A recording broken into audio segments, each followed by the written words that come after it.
Greeting and salutations. I am Lloyd, a producer at LCD Productions, and I have come to share this new series of visual audiobooks with you, the listener, the supporter, the viewer.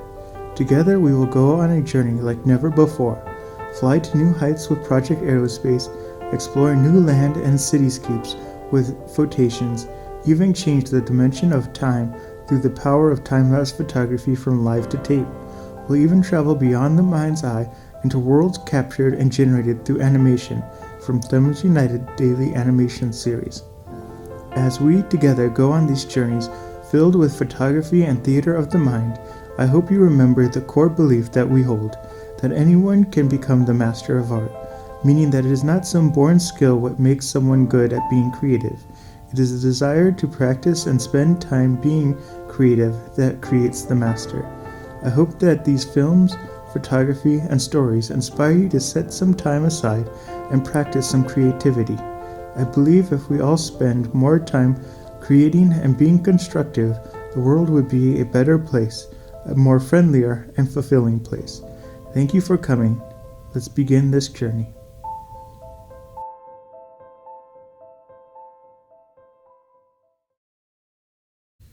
This is Live to Tape with the partnership of Project Aerospace. We are doing the visual audiobook of The Girl Aviators and the Phantom Airship. Chapter 7. Peggy is Puzzled. Hello, Gid, hailed Roy, thinking that perhaps the ne'er-do-well who conducted a small blacksmith shop some distance off might be able to throw some light on the mystery. Hello yourself, was the response in a harsh, guttural voice as Gid drew his reins and the conveyance came to a stop. Roy raised his hat to Hibbon Gibbons and nodded cordially to Fan Hardings. Good gracious, what's been happening? Shrilled out the girl. An accident, said Roy, and went on rapidly to explain what had occurred. And the worst of it is, the boy went on, that beside the accident, Miss Bancroft has suffered a serious loss. A wallet containing valuable jewelry has vanished entirely. Roy watched Fan Harding closely as he spoke, and thought that he saw him change color. It might have likewise been fancy, but he could have sworn that the girl, too, looked confused. Gid puckered up his lips and emitted a whistle. Lost a wallet with jewelry in it, eh? He repeated. Have you looked everywhere for it? Asked Fan Harding, with an appearance of great solitude. Everywhere we can think of, rejoined Roy. He turned to Jimsy, who had just joined him. Jimsy looked despondent and worried. A glance at his countenance convinced Roy that the jewel case was still missing. I'll get out and help you look for it myself, said Fan Harding suddenly. It's awful queer. Miss Bancroft remarked when she left the bank that she would take particular care of the jewels. I wonder if anyone passed on this road while we were unconscious, queried Roy, looking narrowly at Fran. To his surprise, the other answered with a great show of frankness. It's very odd, he exclaimed, but I myself must have gone by this place not more than a few moments after the smash-up. I was on my way to Gid Gibson's blacksmith shop to get a part of my motorcycle fixed up. I guess if I hadn't been bending over my brakes as I rode down the hill, I might have seen the place myself. I guess so, struck in Gid with a grin. No one never accused you of being blind. My motorcycle was in worse repair than I thought, went on Fran, so I left it at Gid's place and accepted his offer to ride into town with him. This all sounded plausible enough, yet Roy noted that Fran had not mentioned his little excursion into the wood with the pistol. What was he trying to conceal? What had been his mission there? While these thoughts flashed through Roy's mind, Gid and his daughter had followed Fan's example, now joined the researchers. By this time, Jess, under the doctor's menstruation, had been able to sit up. Her face was pale, marbled, partly from suffering, from her ankles still gave her considerable pain, and partly from agitation at the loss of the jewels. There was a sudden puffing of an auto, and presently Mrs. Bancroft herself, in a smaller car than the wrecked one, was driven into the group by one of the employees of her husband's estate. As gently as possible, after first explanation had been made, Jess broke the news to her that Mrs. Bancroft, a tall, stately woman, went white as she heard. One of those jewels, a ruby, was an heirloom that had been in my family for years," she exclaimed. "I could not have lost it for all the others. Had every piece had been searched thoroughly?" "Everywhere, Mamma," responded Jess. Been over the ground with a fine-tooth comb, Mom," said the uncouth grid. Mrs. Bancroft raised her lorgnette and regarded this unabashed Gid with a look tinged with some disgust, but Gid merely showed his yellow fangs in what he intended to be a pleasant smile in reply, and lifted his hat with clumsy gallantry. "What was the last you saw of the jewels?" asked Mrs. Bancroft of her daughter after Jess had been tenderly carried to the other auto and made comfortable. "It was just before we started down the hill," was the reply. "I felt to see if it was safe under the seat before the car got away from me. Then they were just there before the accident, of course," put in Mrs. Bancroft, "and now they are missing in a mysterious way." "Well, they couldn't have walked off," said Fan. "Somebody may have taken them while you were unconscious. Unless—" He stopped and glanced at Roy, who felt his face flushing angrily. There had been a queer intonation at Fan Harding's tones. "Unless what?" put in Jess, looking at Fan Harding directly in the eyes. His dropped under the scrutiny of the straightforward girl. "I suppose you mean unless I took them," struck in Roy angrily. There was a hard note of defiance in his tone, which sounded strange there. Fan Harding glanced at him quickly, and then said in a low voice, "Well, it does look odd, you know." "Don't you dare say another word like that." Peggy put her soft eyes blazing, stepped forward before Mrs. Bancroft could stop her, and Gid Gibson's daughter watched the angry girl with a contemptuous smile, but Fan Harding went white and shrank back. "I didn't mean anything," he stammered. "Children, children," exclaimed Mrs. Bancroft. "No more of this. It seems that there is a mystery here, and perhaps some day it will be solved. But in the meantime I wish no suspicion or doubt even cast on anyone." If they had been watching Fan Harding, they would have seen his face brighten up at this.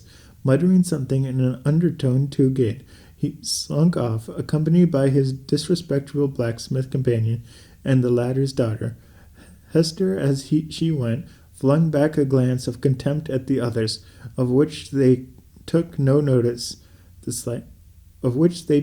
the slightest notice.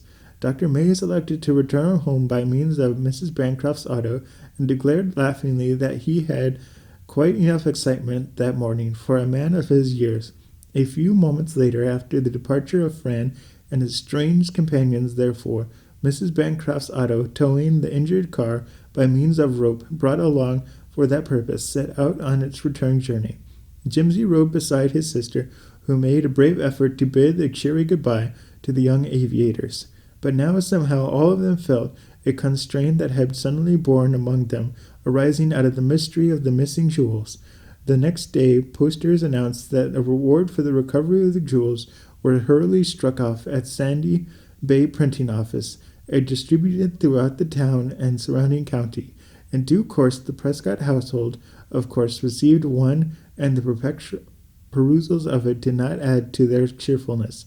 The bills gave a description of the accident and circumstances, and Roy could not but feel that any logical person reading the things would come to the conclusion that Roy Prescott probably knew more about the facts of the case, at least, than anyone else. In addition to the disconcerting bills, the irregular police officers of Sandy Bay visited the Prescott home and interrogated Roy, to Peggy's huge indignation. But worse was to come. Private detectives also came question and cross-question him at great lengths. Roy could not but feel, with all this, that he was an object of suspicion, but he bravely went about as before and tried to hide his inner thoughts as closely as possible. Jess soon recovered and was up and about once more. The four young folks interchanged visits, and they motored and aeroed together as freely as before, but they somehow all felt that the air was charged with some influence, and that made things quite different to what they had been before, and the accident of the subsequent mysterious vanishing of the jewels. Peggy privately made up her mind with a true feminine intuition that Fanning Harding had something to do with the affair, Recalling the strange visit to the woods, she even visited the place by herself one day to see if she could light upon any clue that might serve to clear the things up. But as she might have been expected, she found nothing. Her trip over had made in the Golden Butterfly disappointed at her lack of success, for she had almost allowed herself to believe that she, in some queer fashion, happened upon a clue. The girl was preparing to return when something happened. A rod connecting the warping lever of the right wing of the monoplane snapped with a sharp crack. "Oh dear!" exclaimed Peggy to herself. "What shall I do?" She looked about as if seeking for information about her surroundings. All at once she became aware that two men had emerged from the wood behind her and were watching her closely. Plucky as the girl was, she felt her heart beat a little quicker as she gazed. There was something very piercing in their scrutiny. Suddenly one of them stepped forward, and Peggy saw to her astonishment that she knew them. More astonishing still, the man was trembling and white-faced, as if in alarm at something. It was Morgan, the butler at Mrs. Bancroft's. "Why, Morgan, whatever are you doing here?" exclaimed Peggy, as she breathed more freely. The man hesitated. His companion, whom Peggy could now see was an employee about the Bancroft stable, came to his rescue. "Why, miss, we've been doing a bit of trapping in the woods here."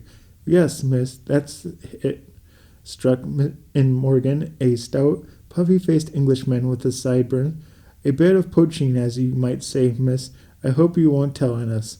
"Good gracious, no," laughed Peggy, immensely relieved to find that the two men were not strangers. "I thought you looked scared when you saw me, Morgan." "Yes, miss. You see, I ain't used in old England to see young ladies flying around like booming potato bugs, if you pardon the comparison, miss. But as ye and accident, I have," rejoined Peggy, restraining an impulse to say "I have," "but it ain't much. If there was a blacksmith shop around here, I could get it fixed in a jiffy. It's just this rod that snapped." "Why, miss," puffed Morgan, "Gid Gibson's place isn't much more than a few paces, as you might say, from here. Why don't you take that old rod there? He'll escort ye." "Why, that's so," agreed Peggy. "How stupid of me not to have thought of it. Gid can fix it in a few minutes." Selecting the small wrench from the toolbox, Peggy deftly unbolted the rod, and then, with Morgan and his companions as guides, she set off across the field for Gid's shop, which she now recalled was a short distance up the road, but hidden from the spot where the Butterfly had dropped by a patch of woods. "By the way, Morgan," the girl asked suddenly, "has anything more been heard of the missing jewels?" To Peggy's astonishment, the man started and stammered. "Yes, miss. That is, no, miss. I mean, miss, there ain't been no news, miss, of any kind." Peggy nodded without appearing to note the man's confusion. "It's a queer affair, miss," put in Morgan's companion, whose name was Gills. "It is indeed," rejoined Peggy. "I do wish it could all be cleared up." "Same here, miss, I'm sure," struck in Morgan Mopey. His puffy face seemed to have in great part recovered from its composure. "Well, there is a blacksmith shop," said the other man presently, as they emerged from the field upon the road through the sliding gate. He pointed to a long, low, ramshackle structure at the crossroad. Beside it stood a fairly neat cottage, and beyond this again a brand-new shed from which was proceeding a great sound of hammering.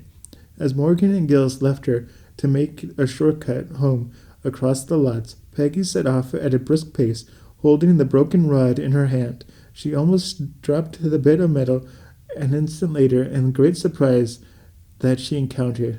The door of the brand-new building opened, and out stepped Fan Harding in overalls and a jumper. Suddenly he became aware of Peggy's advanced figure and halted, staring at her.